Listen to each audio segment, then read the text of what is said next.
आपके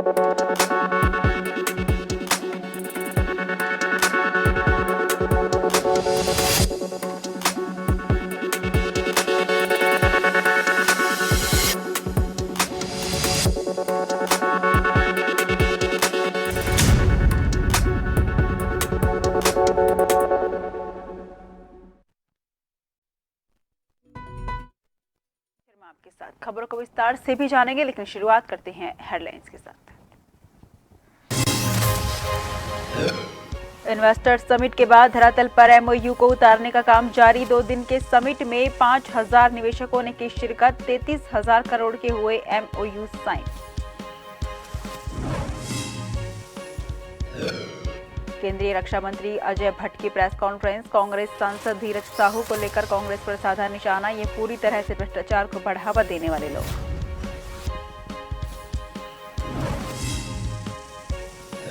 छत्तीसगढ़ में आदिवासी मुख्यमंत्री बनने पर जताया पीएम मोदी का आभार। कैबिनेट मंत्री सतपाल महाराज ने कहा, बिरसा मुंडा के सपनों की सरकार होने का मिला बल।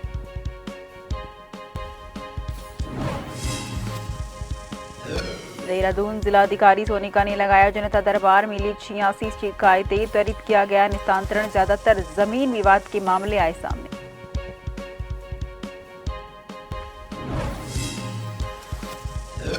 उत्तराखंड के कई शहरों में बड़ी ठिठुरन। कुछ इलाकों में छाया रात को हल्का कोहरा, हालांकि दिन में रात की धूप। वहीं यूएस नगर और हरिद्वार में घने कोहरे का येलो अलर्ट।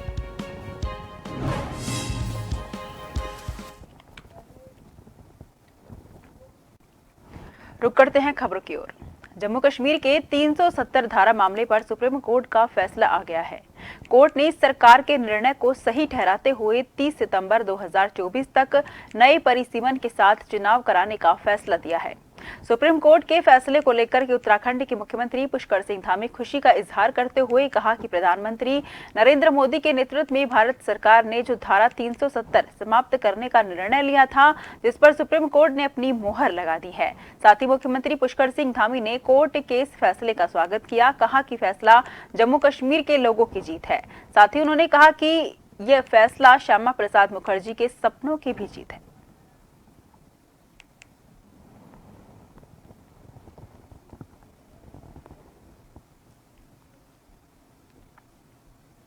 यशस्वी प्रधानमंत्री मोदी जी के नेतृत्व में भारत की सरकार ने जो धारा 370 समाप्त करने का निर्णय लिया था, उस पर सुप्रीम कोर्ट ने अपनी मोहर लगाई है। मैं सुप्रीम कोर्ट के इस निर्णय का स्वागत करता हूं। ये जम्मू कश्मीर की जनता की जीत है। ये श्यामा प्रसाद मुखर्जी के सपनों की जीत है।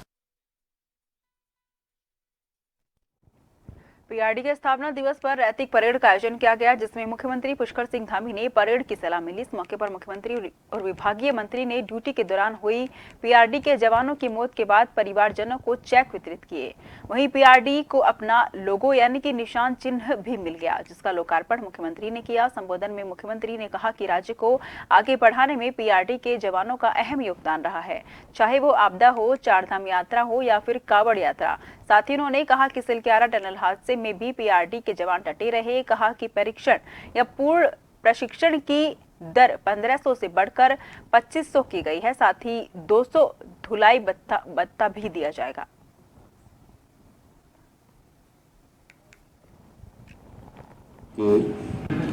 पीआरडी स्वयंसेवकों को प्रत्येक 2 वर्ष पर एक गर्म वर्दी और एक सामान्य वर्दी विभाग द्वारा दी जाएगी। पीआरडी स्वयंसेवकों को प्रशिक्षण एवं पुनः प्रशिक्षण के समय दी जाने वाली वर्दी की दर 1500 रुपये से बढ़ाकर 2500 रुपये की जाएगी। सभी पंजीकृत ड्यूटी पर तैनात पीआरडी स्वयंसेवकों को होमगार्ड स्वयंसेवकों की भांति 200 रुपये प्रति माह ड्यूटी दिवस के अनुमानित में धुलाई भत्ता भी दिया जाएगा। विकासखंड स्तर पर तैनात ब्लॉक कमांडर एवं न्याय पंचायत स्तर पर तैनात हल्का सरदार का जो मासिक मानदेय है उसको क्रमशः 600 रुपये एवं 300 रुपये से बढ़ाकर प्रति माह 1000 रुपये एवं 500 रुपये किया जाएगा। आज पीआरडी स्थापना दिवस की मैं सभी हमारे पीआरडी जवानों को बहुत शुभकामनाएं देती हूँ। राज्य सरकार लगातार पीआरडीए जवानों के मनोबल को आगे बढ़ाने के लिए, उसे ऊंचा रखने के लिए लगातार उनके कार्यक्रमों को रखते हुए उनकी भावनाओं के अनुसार एक्ट में जब जो संशोधन करना पड़ा उस संशोधन को भी किया है। उनकी आर्थिक स्थिति को मजबूत करने के लिए उनके मानदेय में भी वृद्धि करी है और लगातार उनकी मांग जो एक मृत आश्रितों को भी नौकरी मिले, उस भावनाओं को भी संकलित करते हुए शासन 2 दिन तक चले इन्वेस्टर समिट में देश और दुनिया के 5000 निवेशकों ने देहरादून में शिरकत की है। इस मौके पर निवेशकों ने अलग अलग क्षेत्रों में एमओयू साइन किए हैं। वहीं पर्यटन के क्षेत्रों में 33,000 करोड़ के एमओयू साइन हुए हैं, जिनमें 125 लोगों ने राज्य सरकार के साथ निवेश के करार किए हैं। इस बात की जानकारी पर्यटन मंत्री सतपाल महाराज ने दी है। साथ ही कहा कि अभी सभी एमओयू को धरातल पर उतारने के लिए काम किया जा रहा है।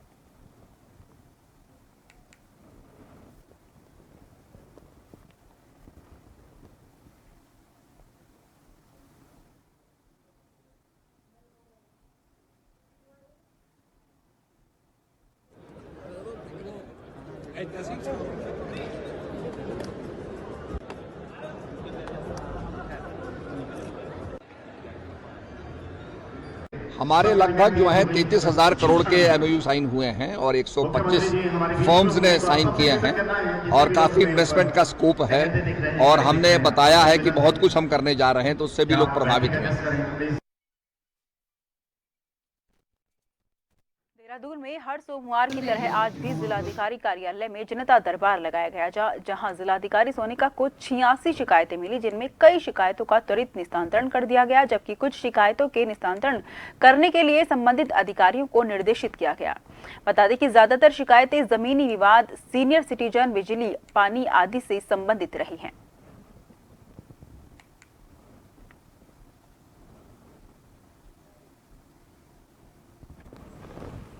हमारे पास आई हैं और हमेशा की तरह अलग अलग तरह की शिकायतें हैं। सीनियर सिटीजन्स भी थे, बिजली, पानी, आपदा से रिलेटेड और लैंड के जो डिस्प्यूट्स हैं उससे रिलेटेड शिकायतें आ जाएंगी।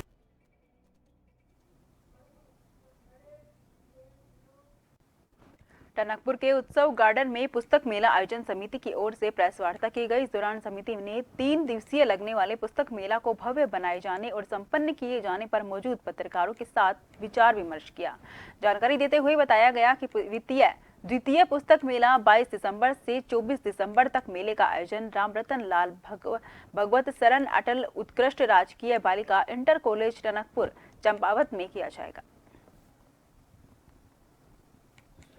तो वो बता देंगे अपने हमसे मिलने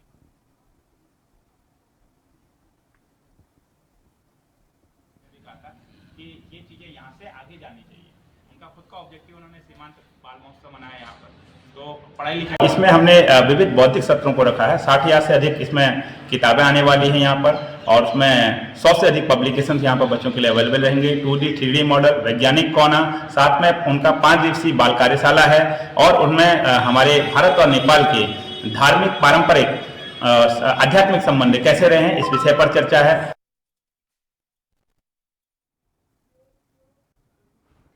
सीमांत घाटी का एक ऐसा दूरस्थ गांव जिसका नाम सूफी भला गांव है। बता दें कि जिस सूकी भला गांव तक जाने के लिए वाहन से नहीं बल्कि कई किलोमीटर खड़ी चढ़ाई पर करनी होती है। बड़ी बात तो ये है कि सूकी भला गांव तक जाने के लिए सड़क जैसी सुविधाओं का सर्वे कार्य विगत 2 साल पहले किया गया था, लेकिन आज तक सूकी भला गांव तक जाने के लिए सड़क जैसी सुविधाओं का निर्माण कार्य नहीं किया गया है, जिस कारण यहाँ के स्थानीय ग्रामीण आज भी मिलो पैदल चलने के लिए मजबूर बने हुए हैं। वहीं एक और स्थानीय ग्रामीणों का कहना है कि आज भी गांव में कोई अचानक बीमार हो जाता है तो उस वक्त ग्रामीणों को अपने व्यक्तियों को डंडी कंडी के सहारे मुख्य सड़क तक पहुंचना पड़ता है।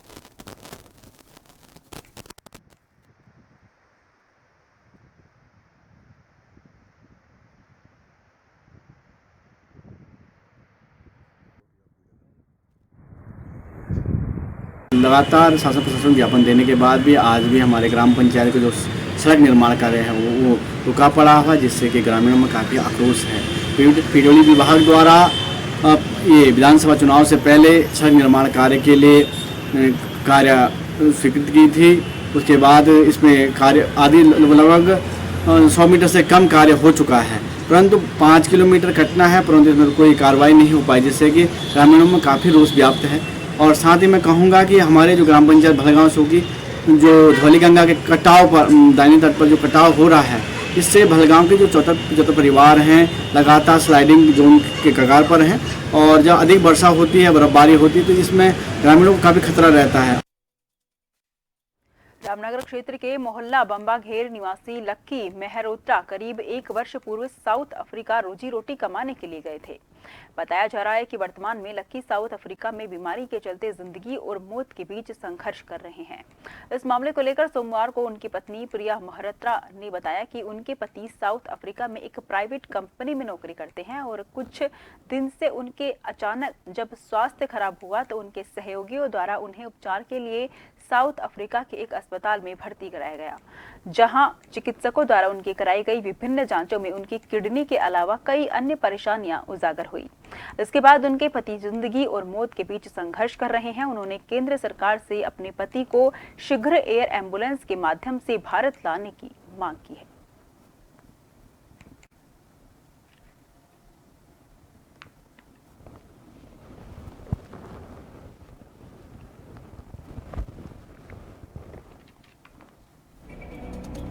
ये अफ्रीका में जॉब करते 1 साल से।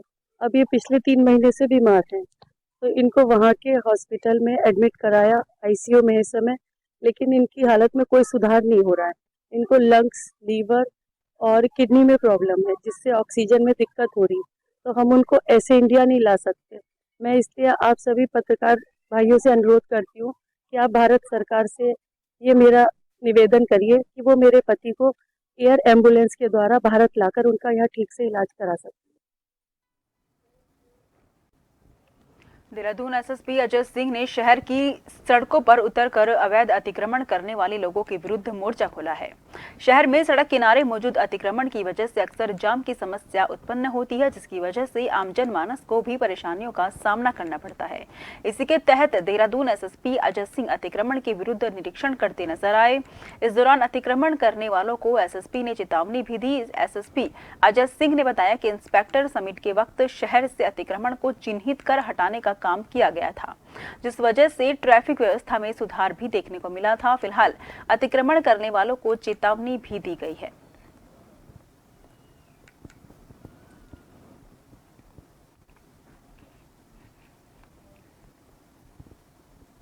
में एक अच्छा एक्सपीरियंस ये भी रहा कि सभी विभागों ने मिलकर, खासकर नगर निगम, पुलिस प्रशासन ने मिलकर पूरे शहर का जो मेन हमारे रूट पे अस्थायी जितने अतिक्रमण थे, चाहे वो रेडी खड़ी हो, जो इस तरह की पार्किंग को लेकर, उसको हटाया था। और उसको देखने के बाद एक एक्सपीरियंस ऐसा आया कि जब ये हटने के बाद अस्थायी अतिक्रमण यातायात में काफ़ी हमें जो है सहायता भी मिली और इससे काफ़ी दबाव जो बन जाता है वो भी उसमें मदद मिली कम करने में। इसको देखते हुए माननीय मुख्यमंत्री जी ने भी निर्देश दिए हैं कि इसमें सभी थाना चौकी भी जो अस्थायी अतिक्रमण है उसको पुनः न लगने दें। साथ ही साथ समन्वय बना के सभी विभागों के साथ, खासकर जिसको नगर निगम का रोल होता है, चाहे एमडीडी हो, प्रशासन का हो, इनके साथ भी वार्ता करके और ऐसे अस्थायी अतिक्रमण पर अंकुश लगाया जाए, तो उससे कहीं ना कहीं आम जन को जो यातायात में जो दिक्कतें आती हैं उसको कम किया जा सके। सिलसिला जारी रहेगा। फिलहाल लेते छोटे सा ब्रेक।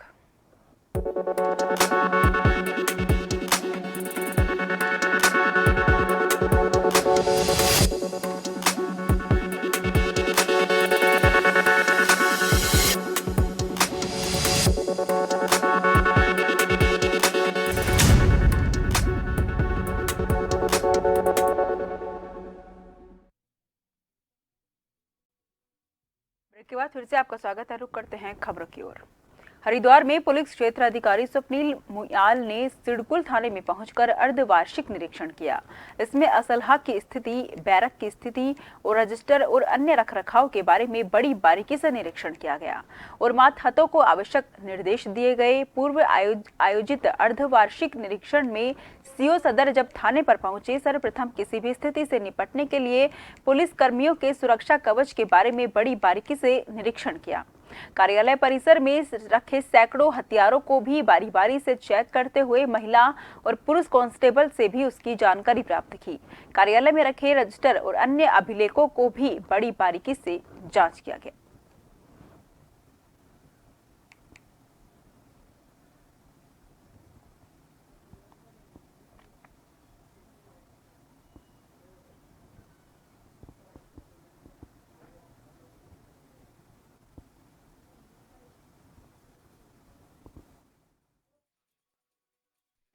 और ये है कि हाँ, ये अर्धवार्षिक निरीक्षण हम कर रहे हैं। ये इस साल के अर्धवार्षिक निरीक्षण है और थाना चित्रकूट का अर्धवार्षिक निरीक्षण कर रहे हैं।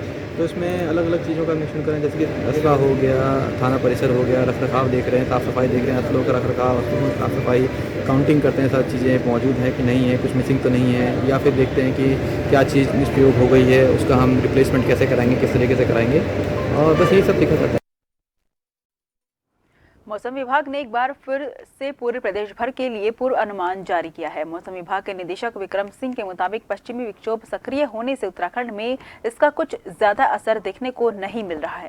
हालांकि आज पहाड़ से लेकर मैदान तक जरूर बादल छाए हुए हैं। वहीं 12 दिसंबर को पहाड़ी क्षेत्रों में कहीं कहीं हल्की बारिश और 35,000 से ज्यादा ऊंचाई वाले इलाकों में छुटपुट बर्फबारी देखने को मिल सकती है, जिससे ठंड बढ़ने के आसार नजर आ रहे हैं। हालांकि 13 दिसंबर को मौसम विभाग ने मौसम साफ रहने की उम्मीद जताई है।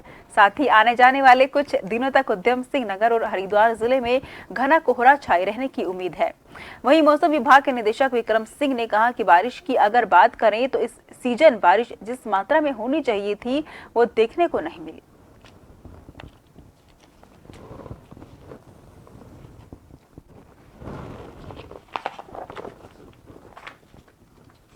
8 से 10 दिन जो प्रिडिक्शन दिखा रहा है तो उसमें कोई एक्टिविटी विशेष है नहीं। तो जो मौसम ड्राई से चल रहा है वैसे ही रहने वाला है। आज आप देख रहे हैं कि थोड़ी क्लाउडिंग है, तो एक पश्चिम विक्षोभ निकल रहा है, लेकिन उसका असर यहाँ नहीं आ रहा है। वो कह रहा है कि जम्मू कश्मीर या उसकी भी हायर रीचेज में थोड़ा बहुत दिख रहा है, लेकिन ये उत्तराखंड को उसका असर इतना कोई आता हुआ दिख नहीं रहा है। कल थोड़ी क्लाउडिंग और बढ़ेगी, हो सकता है ठीक है हायर रीचेज उत्तरकाशी, चमोली, पिथौरागढ़ की उनमें जो है छुटपुट या कहीं एक्टिविटी हो, पर और जगह उसका असर दिखने वाला नहीं है। क्लाउडिंग जरूर कल आपको दिखेगी। ऐसे ही आगे जाएंगे तो फिर साफ हो जाएगा, वो जो सिस्टम में थोड़ा बहुत जो आ रहा है अभी निकल जाएगा। कि आप सभी को लेकर आयोजन किया गया। आयोजन को संबोधन प्रधानमंत्री नरेंद्र मोदी ने किया। बता दें कि राजभवन में विकसित @2047 को लेकर कार्यक्रम आयोजित हुआ। कार्यक्रम को वीसी के जरिए प्रधानमंत्री नरेंद्र मोदी ने संबोधित किया, जिसमें मुख्यमंत्री पुष्कर सिंह धामी ने भी शिरकत की। इस दौरान प्रधानमंत्री मोदी ने कहा कि आजादी के आंदोलन में युवा पीढ़ी की अहम भूमिका रही। भारत को विकसित बनाने के संकल्प भी लिए गए।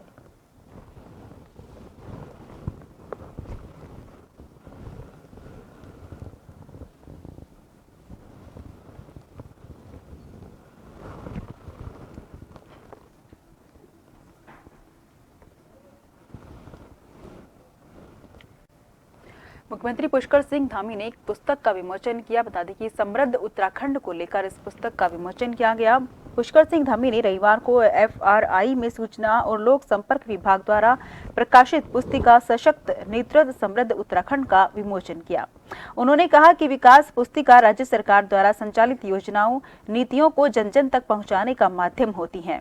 उन्होंने ऐसे प्रयासों की सराहना करते हुए सूचना और लोक संपर्क विभाग से अपेक्षा की कि सूचना तकनीकी के इस दौर में इस प्रकार की विकास पुस्तिकाओं को ई-बुक के रूप में भी प्रस्तुत किया जाए, ताकि लोग अपने मोबाइल और अन्य माध्यमों से भी जन कल्याणकारी योजनाओं की जानकारी प्राप्त कर सके और योजनाओं से लाभान्वित हो सके।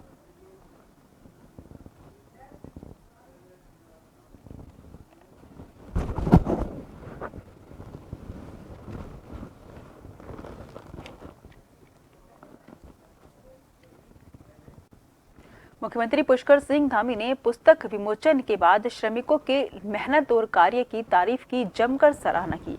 बता दें कि पुष्कर सिंह धामी ने रविवार को FRI में सूचना और लोक संपर्क विभाग द्वारा प्रकाशित विकास पुस्तिका विमोचन के पिछले एक हफ्ते से ग्लोबल इन्वेस्टर समिट की व्यवस्थाओं से जुड़े श्रमिकों और पर्यावरण मित्रों के साथ भोजन कर उनके अथक परिश्रम की सराहना कर धन्यवाद दिया। सीएम ने कहा कि इस महत्वपूर्ण आयोजन की सफलता में हमारे श्रमिक भाइयों का विशेष योगदान रहा है। उनकी जितनी प्रशंसा की जाए कम है।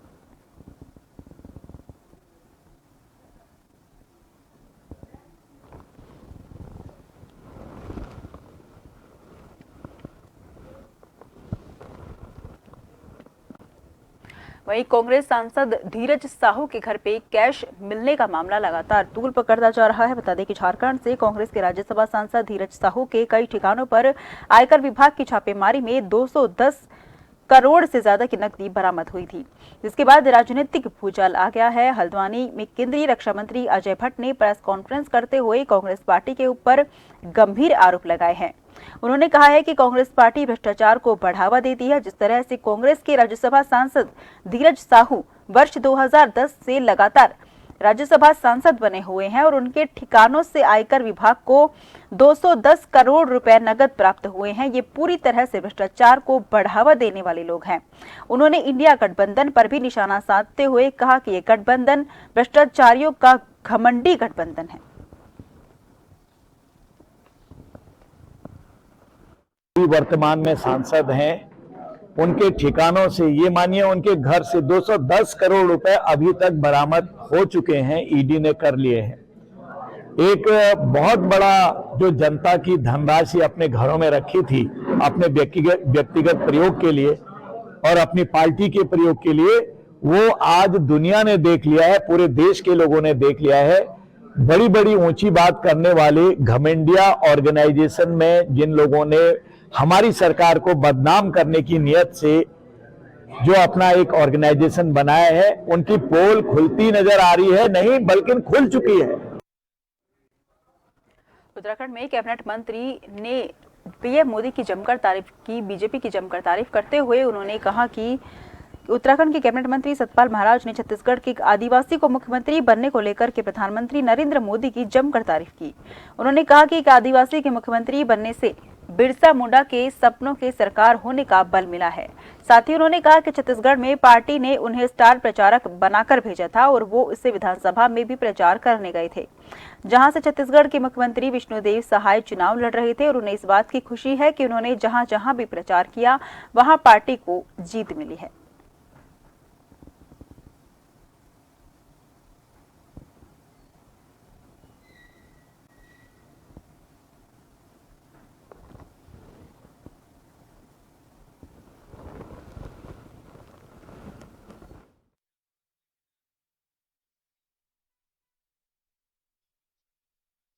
पार्टी ने स्टार प्रचारक बना के भेजा था और मुझे बड़ी खुशी हो रही है कि छत्तीसगढ़ में जो कुनकुरी में मैं गया विधानसभा क्षेत्र में, वहाँ के जो प्रत्याशी विष्णुदेव सहाय हैं वो वहाँ के सीएम बन गए हैं, मुख्यमंत्री घोषित हो गए हैं, तो बड़ी खुशी हो रही है। उसके बाद जो दूसरे जो बने हैं, 2 डिप्टी सीएम बने हैं, एक अरुण साहू बने हैं, उनकी सारणी के अंदर उनके क्षेत्र में मैं गया था, और विजय शर्मा जी बने हैं और रमन सिंह जी को स्पीकर बनाया है। तो इसके लिए बहुत बहुत बधाइयाँ और मैं बहुत बहुत धन्यवाद ज्ञापित करता हूँ कि एक आदिवासी को मुख्यमंत्री बना करके बिरसा मुंडा जी की ये संकल्प को हमारे प्रधानमंत्री ने चरितार्थ किया है, तो ये बहुत ही स्वागत योग्य कदम है। एक नजर हेडलाइन पर।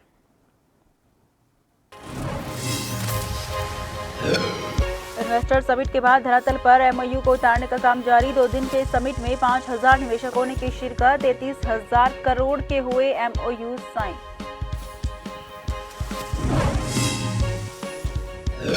केंद्रीय रक्षा राज्य मंत्री अजय भट्ट ने की प्रेस कॉन्फ्रेंस। कांग्रेस सांसद धीरज साहू को लेकर कांग्रेस पर साधा निशाना। ये पूरी तरह से भ्रष्टाचार को बढ़ावा देने वाले लोग।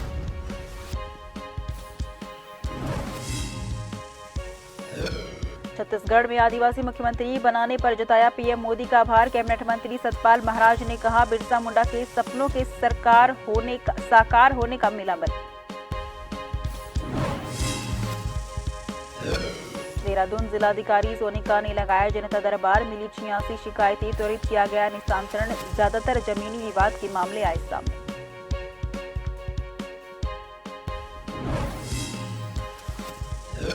उत्तराखंड के कई शहरों में बड़ी ठिठुरन। कुछ इलाकों में छाया रात को हल्का कोहरा, हालांकि दिन में रात की धूप। वहीं यूएस नगर और हरिद्वार में घने कोहरे का येलो अलर्ट।